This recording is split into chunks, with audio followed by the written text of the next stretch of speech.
Hello student, how are you all? Dear student, आज हम हिंदी में चैप्टर 3 क्या निराश हुआ जाए वो पढ़ेंगे। इस चैप्टर के जो लेखक हैं वो हजारी प्रसाद त्रिवेदी है और ये जो चैप्टर है वो एक निबंध प्रकार है। क्या निराश हुआ जाए, ये जो इकाई के लेखक है उसका नाम है हजारी प्रसाद द्विवेदी। उनका जन्म 1907 देन निधन 1979 में हुआ था।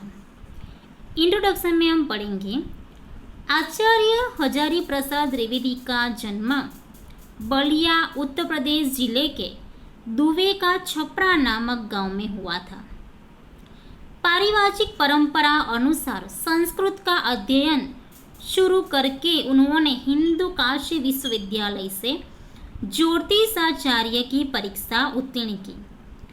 गुरुदेव रविंद्रनाथ के आश्रम में 1940 ईस्वी सन से 1950 ईस्वी सन तक हिंदी भवन के निर्देशक रहे।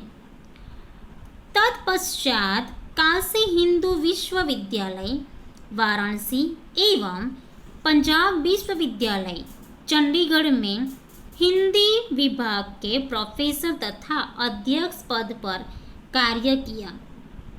भारत सरकार ने उन्हें पद्म भूषण की उपाधि से सम्मानित किया।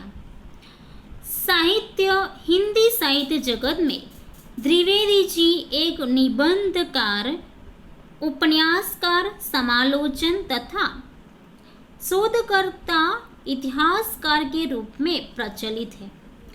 अशोक के फूल, विचार प्रवाह, कूटज, कल्पलता आदि निबंध संग्रह, बाण भट्ट की आत्मकथा, पुनर्वा, चारुचंद्र लेख, अनामदास का पौधा, उपन्यास तथा कबीर, सूरदास, हिंदी साहित्य का आदिकाल, साहित्य सहचर, हिंदी साहित्य उद्भव और विकास, हिंदी साहित्य की भूमिका आदि आलोचना तथा इतिहास ग्रंथ हैं।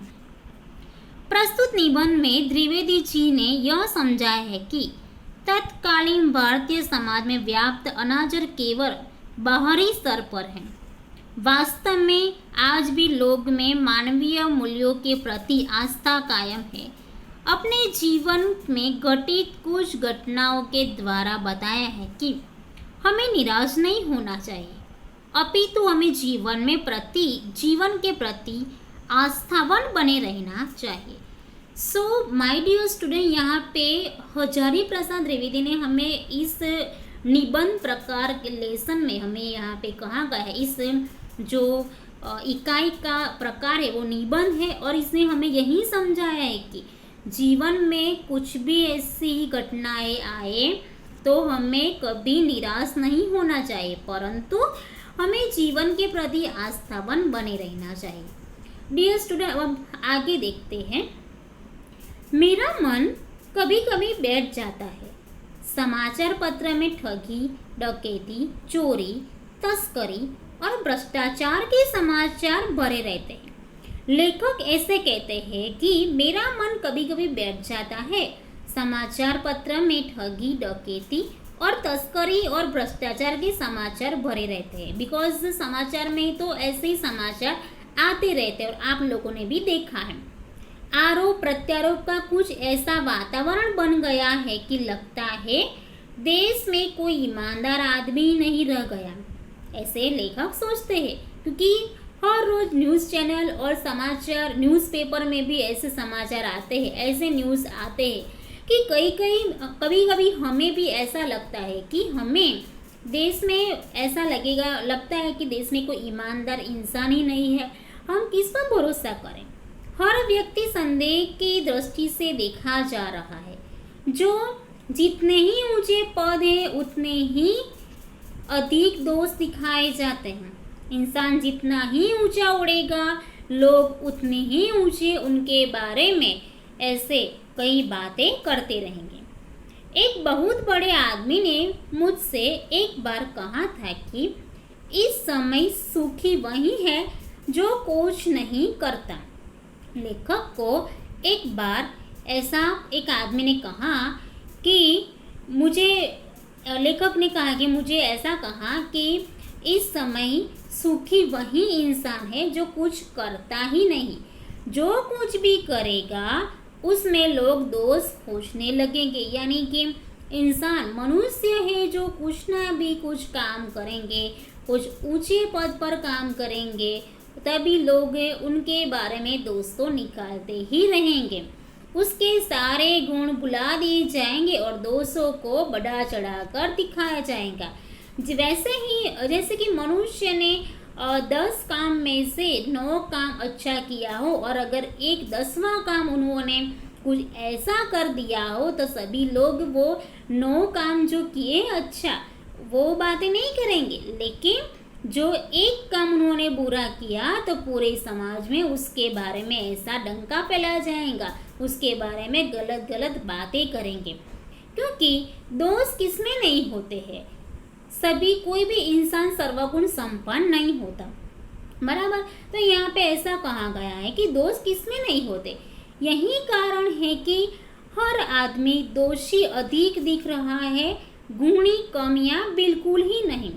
स्थिति अगर ऐसी है तो निश्चय ही चिंता का विषय है, ऐसा लेखक सोच रहा है कि अगर जो स्थिति ऐसी है तो फिर चिंता का विषय तो बना ही रहेगा। क्या यही भारतवर्ष है, ऐसा कवि ये जो लेखक है वो सोचते हैं। क्या ये यही भारतवर्ष, यही हमारा भारत देश के जिसका सपना तिलक और गांधी ने देखा था, यानी कि लोकमान्य तिलक और गांधी जी ने देखा था कि क्या ये यही भारत देश है। रविंद्रनाथ टैगोर और मदन मोहन मालवीय का महान संस्कृत सभ्य भारतवर्ष किसी अतीत के गह्वर में डूब गया। आर्य और द्रविड़, हिंदू और मुसलमान, यूरोपीय और भारतीय आदर्शों की मिलन भूमि, महामानव समुद्र क्या सूख ही गया, ऐसा कवि ये जो लेखक है वो सोचते हैं। मेरा मन कहता है ऐसा हो ही नहीं सकता। हमारे महान मनुष्यों के सपनों का भारत है और रहेगा। यह सही है कि इन दिनों कुछ ऐसा माहौल बन गया है कि ईमानदारी से मेहनत करके जीविका चलाने वाले निरीह और बोले बोले श्रमजीवी पीस रहे हैं। यानी कि देश में ऐसा माहौल बन गया है कि जो लोग ईमानदारी से काम करते हैं वही लोग पीस जाते हैं। जो लोग श्रमजीवी है, बहुत कुछ मेहनत करते हैं, वही लोग फंस जाते हैं और झूठ तथा फरेब का रोजगार करने वाले फल फूल रहे हैं। जैसे कि समाज में जो झूठे लोग रहते हैं और जो बुरे काम करते हैं वो ऐसे खुलेआम घूमते रहते हैं। ईमानदार को मूर्खता का पर्याय समझ जाने लगा है। जो इंसान ईमानदार होता है तो लोग उसे मूर्ख समझने लगते हैं। सच्चाई केवल भीरू और बेबस लोगों के हिस्से में पड़ी है। ऐसी स्थिति में जीवन के महान मूल्यों के बारे में लोगों की आस्था ही हिलने लगी है, ऐसे यहाँ लेखक कहता है। परंतु ऊपर ऊपर जो कुछ दिखाई दे रहा है वह बहुत ही हाल ही मनुष्य निर्मित नीतियों की त्रुटियों की देन है। सदा मनुष्य बुद्धि नई परिस्थितियों का सामना करने लगे। मनुष्यों के नई स्थिति का सामना करना पड़ता है, नई सामाजिक विधि निषेधों को बनाती है, उसमें ठीक साबित न होने पर उन्हें बदलती है। नियम कानून सबके लिए बना जाते हैं, पर सबके लिए कभी कभी एक ही नियम सुखकर नहीं होते। सामाजिक कायदे कानून कभी कभी युग युग से परिचित आदर्शों से टकरा जाते हैं। यानी कि लेखक यहाँ पे कहते हैं कि नियम कानून तो सबके लिए होते, लेकिन क्या होता है, जो लोग अमीर लोग होते हैं उनके लिए ये नियम कानून नहीं बनाया गया है, लेकिन उनके लिए ये फॉलो नहीं किया गया है। और गरीब हो, जो लोग गरीब है वो लोग यहाँ से पीसे जाते हैं। इससे ऊपरी सतह आलोड़ित भी होती है। पहले भी हुआ है, आगे भी होगा, उसे देखकर हताश हो जाना ठीक नहीं है। लेखक यही कहता है ऐसा तो हमारे देश में होता रहेगा, हमारे समाज में होता रहेगा, लेकिन हमें कभी भी निराश नहीं होना चाहिए।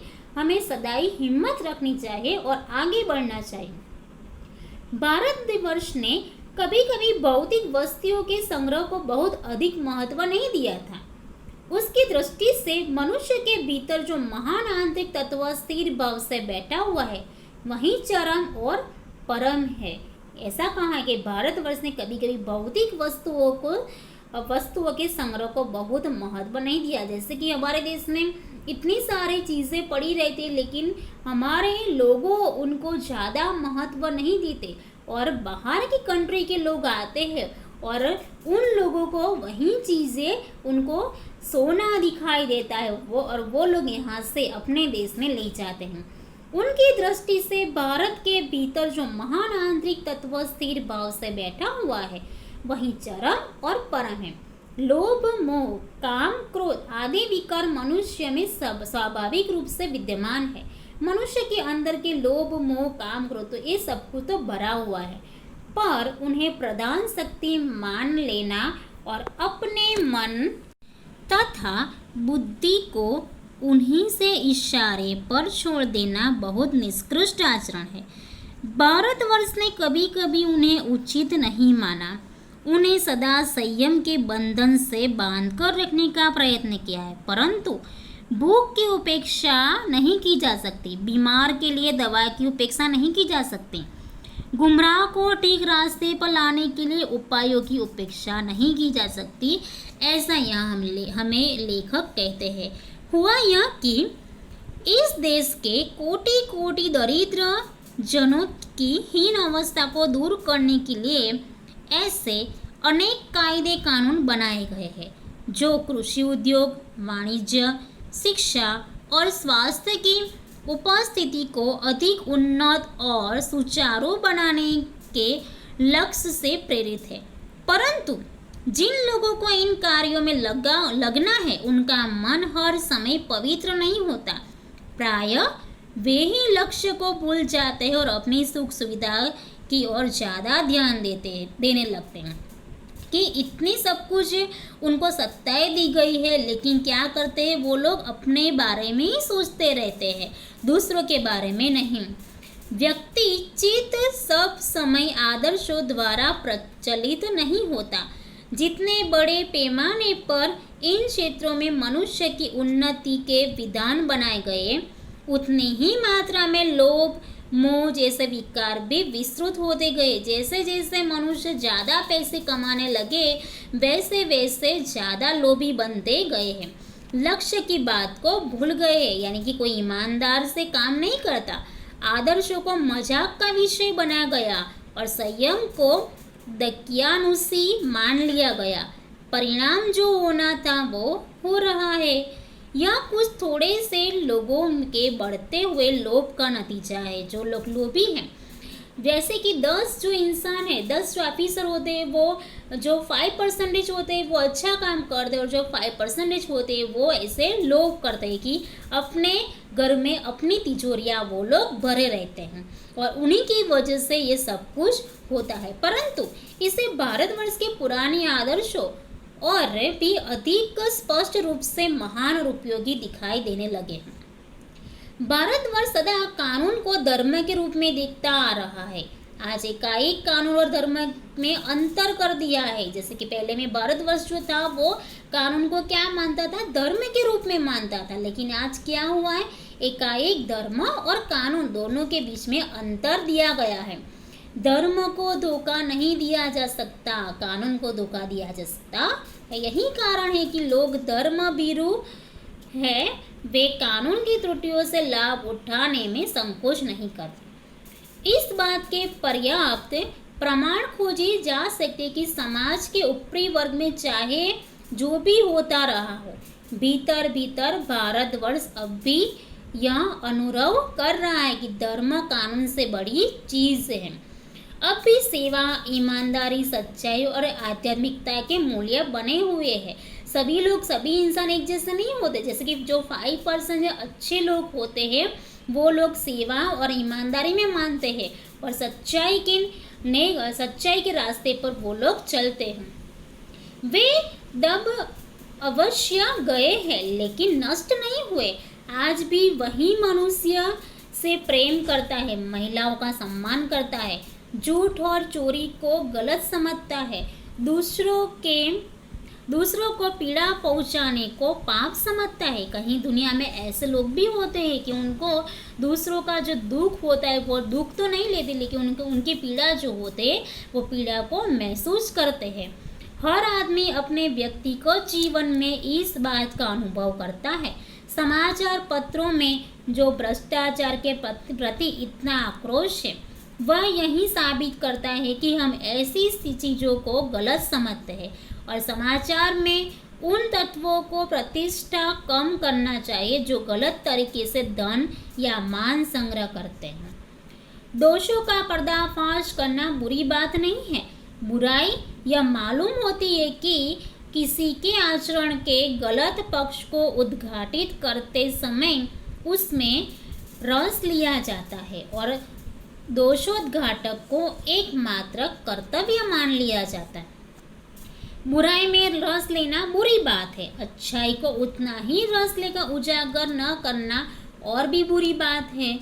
सैकड़ों घटनाएं ऐसी घटती है जिन्हें उजागर करने के लोग चित्त में अच्छाई के प्रति अच्छी भावना जागती है। जैसे कि हम लोग कहते हैं कि बुराई पर अच्छाई का विजय होता है, तो लोगों के साथ अच्छाई बिहेवियर करने से जो उनमें जो बुराई होती है वो बुराई भी नष्ट हो जाएगी। लेखक यहाँ पे कहते हैं कि एक बार रेलवे स्टेशन पर टिकट लेते हुए गलती से मैंने 10 के बजाय 100 रुपये का नोट दिया और मैं जल्दी जल्दी गाड़ी में आकर बैठ गया। थोड़ी देर में टिकट बाबू उन दिनों के सेकंड क्लास के डिब्बे में हर आदमी का चेहरा पहचानता हुआ उपस्थित हुआ। उसने मुझे पहचान लिया और बड़ी विनम्रता के साथ मेरे हाथ में 90 रुपये रख दिए और बोला, यह बहुत गलती हो गई, आपने भी नहीं देखा और मैंने भी नहीं देखा। उनके चेहरे पर विचित्र संतोष की गरिमा भी थी। मैं चकित रह गया। तो देश में बच्चों ऐसे भी लोग जो होते हैं वो ईमानदार और नेक होता है कि जैसे कि ये जो टिकट मास्टर था, टिकट बाबू था, उन्होंने क्या किया, लेखक को बाकी के जो पैसे थे वो वापस कर दिया था। तो डियर स्टूडेंट, ऐसे भी ईमानदार इंसान अभी भी हमारे देश में हैं। कैसे कहूँ कि दुनिया में सच्चाई और ईमानदार लुप्त हो गई है, ऐसे जो लेखक है वो कहते हैं। क्योंकि समाचार में तो ऐसे कई न्यूज़ आते हैं, न्यूज़पेपर में ऐसे कई न्यूज़ आते हैं और टीवी चैनल में भी अलग अलग न्यूज़ दिखाई देते हैं, लेकिन कई बार अच्छी भी घटनाएं होती है और वैसे अनेक अवांछनीय घटनाओं भी हुई कि परंतु यह एक घटना ठगी और वंचना की अनेक घटनाओं से अधिक शक्तिशाली है। एक बार लेखक यहाँ कहता है कि एक बार मैं बस यात्रा कर रहा था। मेरे साथ मेरी पत्नी और 3 बच्चे भी थे। बस में कुछ खराबी थी, रुक रुक कर चलती थी। गंतव्य से कोई 5 मील पहले ही एक निर्जन सुनसान स्थान में बस ने जवाब दे दिया, यानी कि बस वहाँ पर बंद हो गई। रात के कोई 10 बजे हो गए। बस में यात्री घबरा गए। कंडक्टर ऊपर गया और एक साइकिल लेकर चलता बना। लोगों को संदेश हो गया कि हमें धोखा दिया जा रहा है। बस में बैठे लोगों ने तरह तरह की बातें शुरू कर दी। किसी ने कहा यहाँ डकैती होती है, तो 2 दिन पहले इसी तरह एक बस को लूट लिया गया था। परिवार सहित अकेला मैं ही था। बच्चे पानी पानी चिल्ला रहे थे। पानी का कहीं ठिकाना न था, ऊपर से आदमियों का डर समा गया था। यानी कि लेखक बस में एक दिन वो अपने फैमिली के साथ गए थे और वहाँ बस बंद हो गई, तो लोगों ने क्या किया, तरह तरह की बातें बनाई। और उनका जो बच्चा था वो पानी पानी चिल्ला रहा था, लेकिन वहाँ पानी का कोई ठिकाना ही नहीं था। ऊपर से सब लोग ऐसे ज़ोर ज़ोर से आवाज़ कर रहे थे। कुछ नौजवानों ने ड्राइवर को पकड़कर मारने पीटने का हिस्सा बनाया। कई लोग बच्चे जो यंगस्टर थे, कोई कॉलेजियन, वो लोग ने सोचा कि हम लोग ये जो ड्राइवर है उनको पीटे। ड्राइवर के चेहरे पर हवाइयाँ उड़ने लगी। लोगों ने उसे पकड़ लिया। वह बड़े कातर ढंग से मेरी ओर देखने लगा और बोला, हम लोग बस का कोई उपाय कर रहे हैं, बचाइए, ये लोग मारेंगे। ऐसा जो ड्राइवर था उन्होंने वो लेखक के सामने देखा और फिर कहा कि बचा लो मुझे, कि हम लोग कुछ ना कुछ तो सॉल्यूशन निकालेंगे इनका। डर तो मेरे मन में भी था, पर उसकी कातर मुद्रा देखकर मैंने यात्रियों को समझाया कि मारना ठीक नहीं है। परंतु यात्री इतने घबरा गए कि वे मेरी बात सुनने को तैयार ही नहीं हुए थे। कहने लगे, इसकी बातों में मत आइए, धोखा दिख रहा है। कंडक्टर को पहले ही डाकुओं के यहाँ भेजा दिया गया। ऐसे लोगों ने बातें बनाई। ये जो ड्राइवर है वो हमें धोखा देता है, और इस ड्राइवर ने क्या किया कि पहले से ही कंडक्टर को वो डाकू के यहाँ भेज दिया गया। ऐसे सब लोग बातें बना रहे थे। मैं भी बहुत भयभीत था, पर ड्राइवर को किसी तरह मारपीट से बचाया। 1.5-2 घंटे बीत गए। मेरे बच्चे भोजन और पानी के लिए व्याकुल थे। मेरी और मेरी पत्नी की हालत बुरी थी। लोगों ने ड्राइवर को मारा तो नहीं, पर उसे बस से उतार कर एक जगह घेर रखा। कोई भी दुर्घटना होती है तो पहले ड्राइवर को समाप्त कर देना उचित जाना पड़ा। ऐसा उन लोगों ने सोचा, सभी लोगों ने ऐसा सोचा, और ड्राइवर को घेर रखा था कि अगर कुछ भी ऐसा हुआ तो सबसे पहले हम लोग ड्राइवर को ही मारेंगे। ये गिड़गिड़ाने का कोई विशेष असर नहीं पड़ा। इसी समय क्या देखता हूँ कि एक खाली बस चली आ रही है और उस बस पर कंडक्टर बैठा हुआ था। उसने आते ही कहा, अड्डे से नई बस लाया हूँ, इस पर बैठिए। वह बस चलाने लायक नहीं है। फिर मेरे पास एक लोटे में पानी और थोड़ा दूध लेकर आए और बोला, पंडित जी, बच्चों का रोना मुझसे देखा नहीं गया। वहीं दूध मिल गया तो थोड़ा लेता हुआ आया। यात्रियों में भी फिर जान आई। सबने उसे धन्यवाद दिया। ड्राइवर से माफ़ी मांगी और 12 बजे से पहले ही सब लोग बस अड्डे पहुंच गए। अब लेखक कहते हैं कि कैसे कहूँ कि मनुष्यता एकदम समाप्त हो गई, कैसे कहूँ कि लोगों में दया माया रही नहीं है। जीवन में न जाने कितनी ऐसी घटनाएं हुई जितने में भूल नहीं सकता। इतनी सारी घटनाओं लेखक के जीवन में हुई। लेखक कहते हैं कि यही घटनाओं को मैं भूल नहीं सकता कि समाज में कई लोग अच्छे भी होते हैं। ठगा भी गया हूँ, धोखा भी खाया है, परंतु बहुत कम स्थलों पर विश्वासघात नाम की चीज़ मिलती है। केवल उन्हीं बात का हिसाब रखो कि आपके साथ धोखा हुआ है, छोड़ दो उसे। जितने अच्छी बात हुई है वहीं उसका हिसाब रखो। जिसने धोखा खाया है तो जीवन कष्टकर हो जाएगा, परंतु ऐसी घटनाएं भी बहुत कम नहीं है जब लोगों ने आक्रमण सहायता की है, निराश मन को ढाढ़स दिया और हिम्मत बढ़ाई है। कविवर रविंद्रनाथ ठाकुर ने अपने एक प्रार्थना गीत में भगवान से प्रार्थना की थी कि संसार में केवल नुकसान ही उठाना पड़े, धोखा ही खाना न पड़े। तो ऐसे अवसरों पर हे प्रभु, मुझे ऐसी शक्ति दो कि मैं तुम्हारे ऊपर संदेह न करूं। ऐसे रविंद्रनाथ ठाकुर ने प्रार्थना की थी कि प्रभु को, वह कहते कि प्रभु मुझे ऐसी शक्ति दो कि मैं तुम्हारे पर कभी भी संदेह न करूं। मनुष्य की बनाई विद्या गलत नतीजे तक पहुंच रही है तो इन्हें बदलना तो होगा।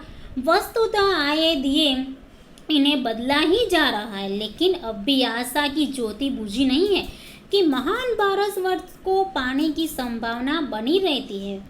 ऐसा यहाँ लेखक कहते हैं कि महान भारतवर्ष को पाने की संभावना बनी हुई है, बनी रहेगी। मेरे मन निराश होने की ज़रूरत ऐसे ज़रूरत नहीं है। ऐसे यहाँ पे लेखक कहते कि देश में कई लोग, भारतवर्ष में कई लोग अच्छे भी होते हैं, हाँ बुरे लोग भी होते हैं लेकिन अच्छे भी हैं, और हमारे साथ जो अच्छा हुआ है उन्हीं का हिसाब हमें रखना चाहिए। धोखा तो हुआ है, विश्वासघात भी होते, लेकिन कई सबसे ज़्यादा जो अच्छा होता है उनका हिसाब हमें रखना चाहिए, और हिम्मत बढ़ानी चाहिए कि हमारे साथ कभी भी बुरा नहीं होगा। और ऐसा भी सोचना चाहिए कि देश में सभी लोग अच्छे हैं, जैसे कि कहा गया है कि जैसी सृष्टि जैसी दृष्टि वैसी सृष्टि। हम लोगों को अच्छी दृष्टि से देखेंगे तो अच्छा ही होगा, हमें सब कुछ अच्छा ही दिखने लगेंगे। सो माय डियर स्टूडेंट, ये जो चैप्टर है ये पूरे के पूरा आपको फिर से रीडिंग करना है, और शब्दार्थ या और टिप्पणी यानी कि मीनिंग और मुहावरे का अर्थ, ये दोनों आपको अपने नोटबुक में लिखना है, और नेक्स्ट क्लास में हम एक्सरसाइज करेंगे। All the best and have a nice day.